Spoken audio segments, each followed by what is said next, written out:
Bonjour à tous, aujourd'hui c'est mercredi. Je regrette ne pas être les vendredis avec vous, ni le lundi. Quand on ne peut pas, eh ben, on ne peut pas. Mais j'espère être plus souvent ici avec vous. Bon, aujourd'hui je voudrais parler des autres choses un peu difficiles que personne ne cherche à comprendre. Par exemple, aujourd'hui ce que je vais parler c'est de Nicodème. Nicodème est venu devant le Seigneur Jésus-Christ.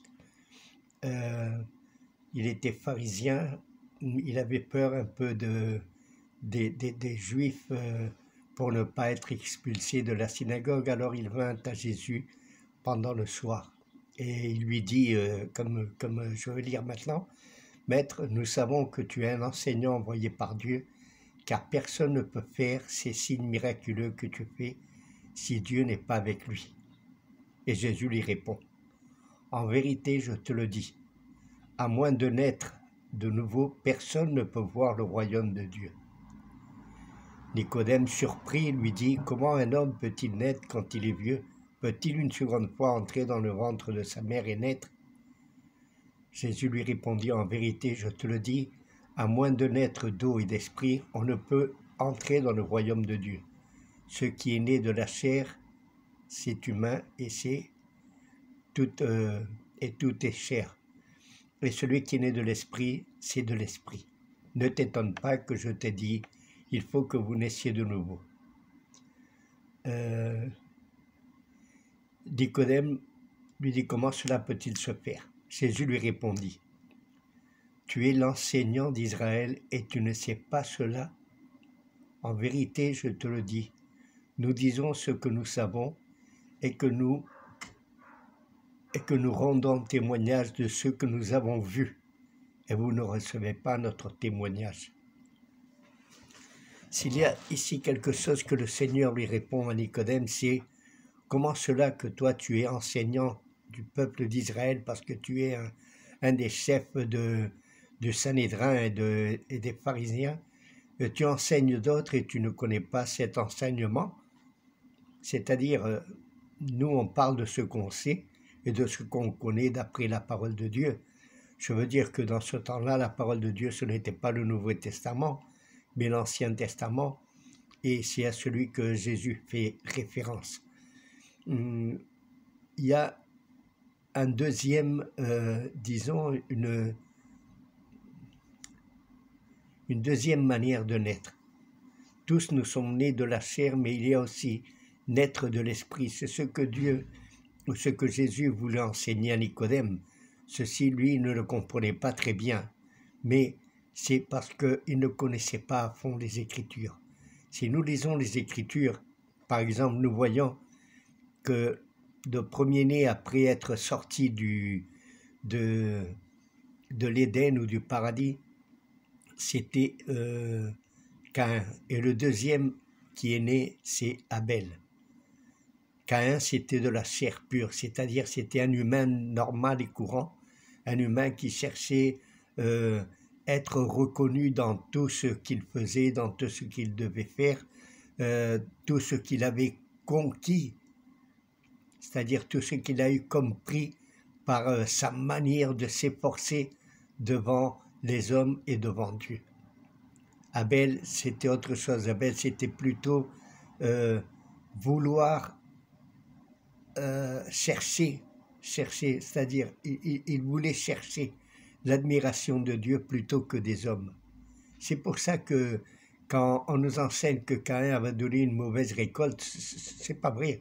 Caïn avait donné quelque chose de bon, seulement c'était tout par les efforts, par les œuvres, par tout ce qu'il faisait, et surtout pour vouloir être reconnu devant le monde entier. Tandis que Abel, lui, oui, il a pris une brebis, mais ce qu'il voulait, c'était pas offrir au Seigneur des choses, disons, de sa manière de faire, de sa manière de conquérir le monde, de sa manière de vouloir être reconnu devant tout le monde. Lui, il avait offert la brebis, que c'était entre le troupeau, les brebis, elles étaient à lui, mais lui, il n'avait pas fait l'effort de faire naître cette brebis, sinon c'était à sa mère naturellement, à la mère de la brebis, je veux dire, je ne vais pas dire à Ève. Hein. Alors tout ce que faisait Abel, c'était plutôt pour vouloir, vouloir adorer le Seigneur en esprit. C'est-à-dire le premier, Caïn, c'était de la chair, c'était un humain normal et courant, comme on en trouve aujourd'hui partout. Et Abel, c'était plutôt de l'esprit. Il est né de l'esprit, c'est-à-dire lui, la seule chose qu'il voulait, c'était adorer à Dieu et surtout louer le Seigneur pour tout ce qu'il avait fait dans ce monde. Lui, il voyait la beauté du monde, il voyait la grandeur du Créateur dans toutes ses œuvres et partout. Et lui, ce qu'il cherchait, c'était rendre à Dieu ce qui était de Dieu. C'est pour ça qu'il avait offert la brebis. Par contre, Caïn, lui, c'était autre chose. Lui, ce qu'il voulait, c'était offrir tout ce qu'il avait pu recevoir de Dieu.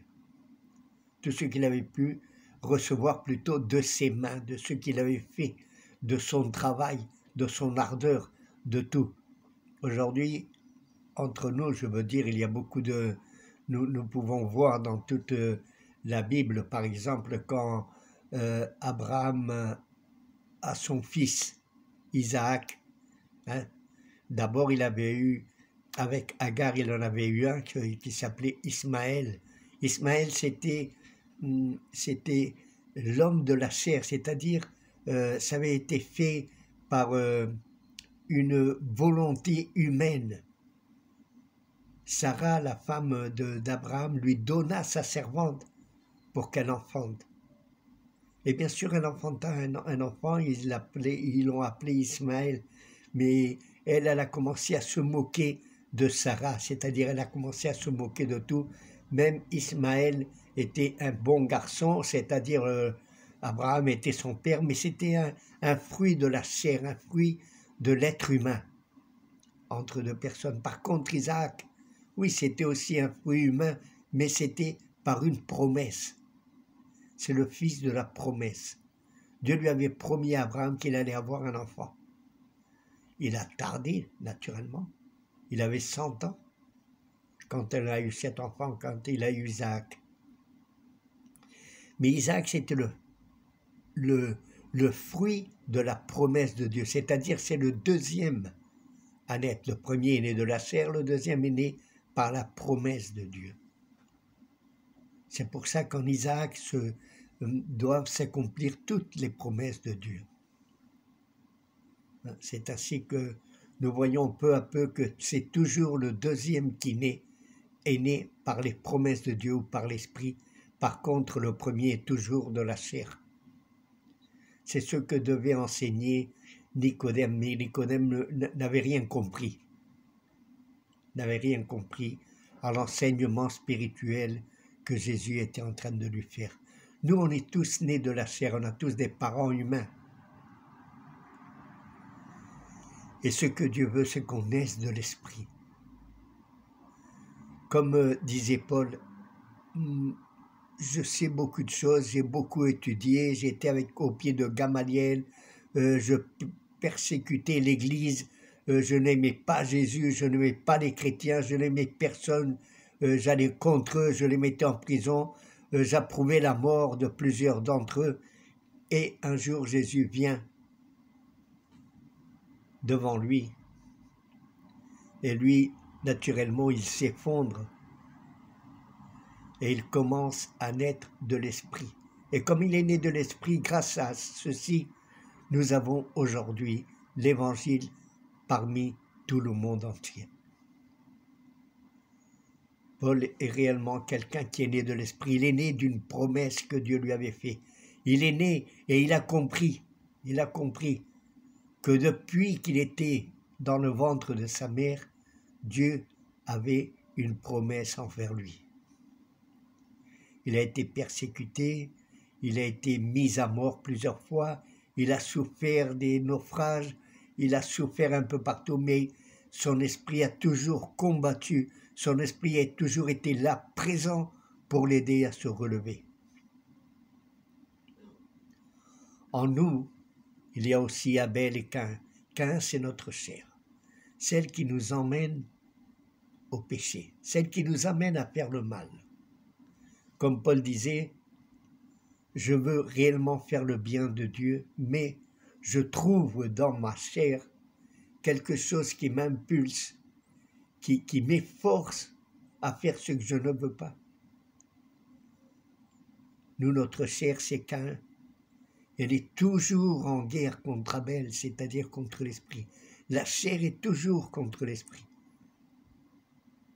Notre chair va toujours lutter pour essayer de nous emmener là où on ne veut pas.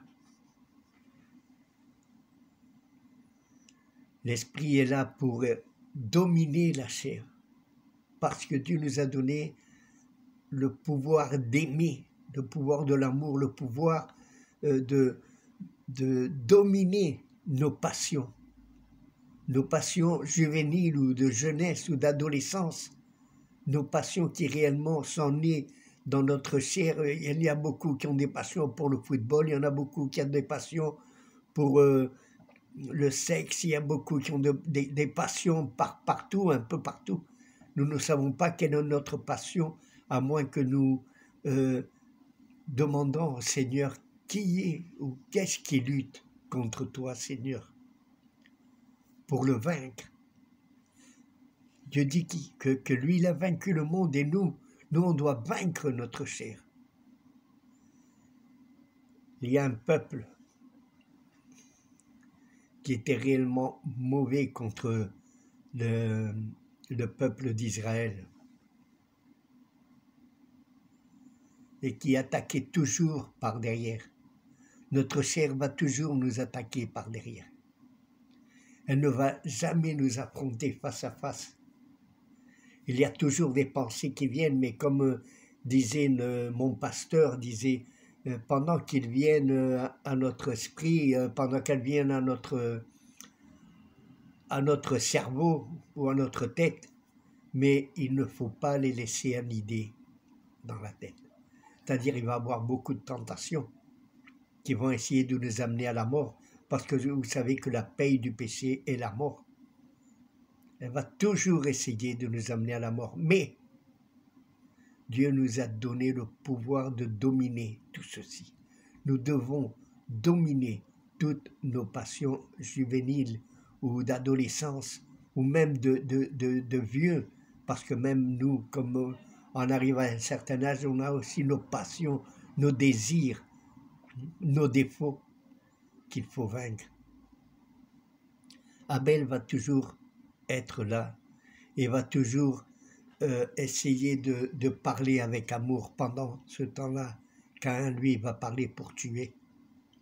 Caïn, tu as tué Abel. Et notre chair, nos passions vont essayer de tuer notre esprit, de retourner à notre état de nature du péché. Dieu veut qu'on naisse à nouveau, qu'on puisse naître de nouveau, c'est-à-dire naître de l'esprit. Pourquoi? Parce que Dieu cherche des adorateurs qui vont l'adorer en esprit et en vérité. Ça ne va pas être une adoration dans notre chair. Il y en a beaucoup qui vont à l'église pour se conformer, pour se consoler, pour se sentir mieux. Non, Dieu veut qu'on l'adore en vérité et en esprit. En esprit et en vérité. C'est-à-dire, nous allons, si on va à l'église, on va adorer le Seigneur. On va louer le Seigneur. On n'est pas là pour regarder les autres frères ou pour regarder le pasteur qui va prêcher ou pour regarder l'équipe qui joue de la musique. Non, on est là pour louer le Seigneur tous ensemble. Pour adorer le Seigneur tous ensemble. Caïn et Abel, c'était une guerre entre eux. Caïn n'avait pas compris qu'il devait offrir les choses de Dieu à Dieu et pas les choses que lui avait. Il y a beaucoup de personnes, par exemple, qui sont généreuses, mais c'est pour consoler leur âme, pour consoler leur esprit, pour se consoler eux-mêmes. Mais comme disait Jésus quand il avait vu les offrandes au temple,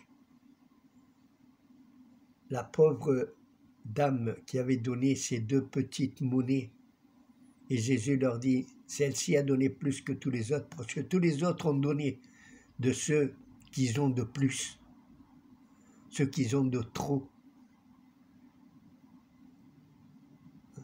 Par contre, elle a donné tout ce qu'elle avait dans son cœur. Il ne faut pas donner pour nous consoler, pour avoir une meilleure conception de nous-mêmes. Non, non, il faut donner parce qu'on le fait en esprit et en vérité. Il faut voir que la lutte entre nous-mêmes, c'est la lutte de Caïn et d'Abel. C'est une lutte réelle, charnelle. C'est une lutte qui essaye de nous tuer comme Caïn a tué Abel. Et elles veulent tuer notre esprit. Elles veulent continuer à dominer notre être.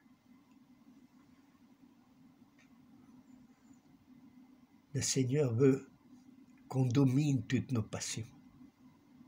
Quelle est notre passion? Moi, j'ai eu une passion dans ma jeunesse, c'était le football. J'allais je voulais laisser l'église pour voir mon équipe jouer au foot. Jusqu'à ce que le Seigneur m'a dit, si tu vas commencer à élever les choses de ce monde par-dessus moi, tu n'es pas digne. Et je suis retourné à l'église. Je n'ai pas été voir le football. Aujourd'hui, j'ai compris que le football ne sert à rien. Ça sert plutôt à nous accuser, à la violence. Ça nous amène à la violence. Ça nous amène à insulter les autres joueurs. Combien de fois on voit du racisme dans le football? Combien de fois on voit qu'on insulte et qu'on jette des pierres aux arbitres ou qu'on insulte les autres équipes qui viennent contre la nôtre, contre celle de notre ville, parce qu'elle n'est pas à nous. Si notre équipe perd, elle a perdu, c'est simple. Il ne faut pas s'acharner contre ceux d'en face. Il ne faut pas s'acharner contre les visiteurs de l'équipe qui nous a gagnés. Mais la violence, tout ceci nous emmène à la violence. J'ai compris que tout ceci ne servait à rien. Pourquoi faire la violence? À quoi ça sert d'insulter l'équipe adverse? À quoi ça sert d'insulter les supporters adverses et de faire la guerre contre eux en leur jetant des pierres? Et même, je ne sais pas, il y a des fois qu'ils ont tué des supporters adverses. Combien de fois on n'a pas vu d'insulter les joueurs de couleur? Combien de fois? Le football amène à la violence. Il y a trop de violence dans le football. C'est ce que j'ai compris. Moi, je vous dis, ceci était une des passions juvéniles. Il y en a d'autres qui ont la pornographie comme passion. Et il y a beaucoup de passions qu'il faut vaincre. Il faut vaincre au nom du Seigneur Jésus-Christ. Lui, il a vaincu ce monde et il nous a donné le pouvoir d'aimer. Vous savez ce que c'est aimer? Aimer, c'est un grand, grand, grand mot. Il y a deux paroles, par exemple, en anglais. Une, c'est like et l'autre, c'est love. I like you. Je t'aime. Mais réellement, ça ne veut pas dire je t'aime. Ça veut dire je te veux. Et I love you, c'est l'amour. C'est le vrai amour. En espagnol aussi, nous avons ceci. Te quiero. Beaucoup de fiancés le disent, te quiero mucho. Réellement, ceci veut dire je te veux énormément. Mais quand on dit te amo, je t'aime, l'amour, le vrai amour, je crois qu'en italien c'est la même chose. Il y a deux mots. En français aussi on pourrait dire je te veux, mais ça sonne mal. Ça sonne pas trop bien aux oreilles de la fille ou de l'homme qu'on est en train d'essayer de flirter avec lui. On dit je t'aime, je t'adore. Des trop grands mots pour que ce soit réel. Nous devons adorer Dieu Dieu nous a donné, Jésus nous a donné le pouvoir, on a ce pouvoir en nous d'aimer réellement un vrai amour, un véritable amour comme lui, il nous a aimés à nous. Il nous a donné aussi le pouvoir de dominer notre chair, de dominer notre corps. Il y en a beaucoup qui se flagellent, il y en a d'autres qui sortent du corps. Je ne sais pas si c'est vrai ou c'est pas vrai, mais il y en a beaucoup qui racontent des histoires comme ça. Moi, je ne veux pas ça. Ce que je veux, c'est adorer le Seigneur. C'est naître de l'esprit. Être un avec lui. Et pouvoir le louer et surtout pouvoir l'adorer comme il se doit. Pourquoi sortir du corps, comme disent quelques-uns qui font des voyages? Je ne sais pas si c'est vrai ou c'est pas vrai. J'ai jamais essayé et je ne vais jamais essayer. Mais enfin, une fois, j'ai vu une fille qui faisait ça, qui faisait des voyages surnaturels, je ne sais pas comment elle appelait ceci. Des voyages astrales, je crois qu'elle avait dit. Et moi, je lui avais demandé à quoi ça sert. Elle me dit, ah ben, je peux voyager. Et où tu vas? Elle dit, je peux voir le monde entier. Mais tu ne t'es jamais rencontré avec le Père des esprits, c'est-à-dire avec Dieu, parce que c'est lui qui nous a donné l'esprit. Elle dit, ah non, Dieu, non. Alors je lui ai dit, écoute, je vais te dire quelque chose. Je t'interdis de faire de nouveau des voyages astrales ou surnaturels. Je te l'interdis au nom du Seigneur Jésus-Christ. Elle a commencé à rire et elle m'a dit, samedi prochain, je viendrai me rire de toi et de tout ce que tu m'as dit. Je t'interdis. Qui tu es, toi, pour m'interdire? Je lui dis, c'est pas moi qui t'interdis ça. C'est Jésus qui t'interdit. Vous savez, elle n'est plus revenue nous voir dans la rue, non? Non, témoigner dans la rue. Mais elle n'est plus jamais revenue. Pourquoi? Parce que Dieu nous a donné le pouvoir. Il nous a dit, pardonnez les péchés à qui vous... Je pardonnerai les péchés à qui vous pardonnez, et je ne les pardonnerai pas à celui que vous ne pardonnez pas. Mais il n'y a pas que ceci. Il y a aussi que Dieu nous a donné le pouvoir de la guérison, le pouvoir des miracles, le pouvoir de parler en d'autres langues, le pouvoir d'interpréter, de prophétiser, et surtout le pouvoir pour vaincre tous les mauvais esprits qui ne sont pas de Dieu. Adorons le Seigneur. Mes chers amis, mes chers frères, il faut que Abel, cette fois-ci, gagne sur Caïn. Notre esprit doit vaincre notre chair. Que le Seigneur vous bénisse et à la semaine prochaine, si Dieu le veut. Shalom Maranatha. Ceci veut dire la paix de Dieu et Jésus revient bientôt. Le Seigneur vous bénisse.